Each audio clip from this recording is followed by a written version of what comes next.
This video will show you a step-by-step process of how to request a refund from eBay.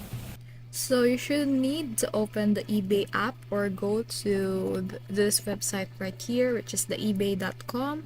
Log in, and of course you need to go to your the more actions or the my eBay actions, then click on purchases. I can click it right here, but you should see a option that says my purchases, and then find the item you want to refund for and click more actions, then select return this item.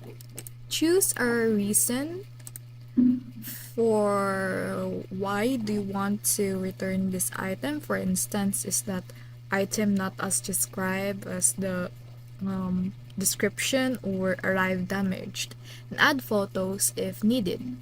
So click on request a return. The seller has a few days to respond, and eBay will step in if they don't take action. So if approved, you'll get a return label and your refund once the item is received. Easy as that. So like right here, it says that it has been refunded with 15.30 euros, and that eBay paid for that. And that's all.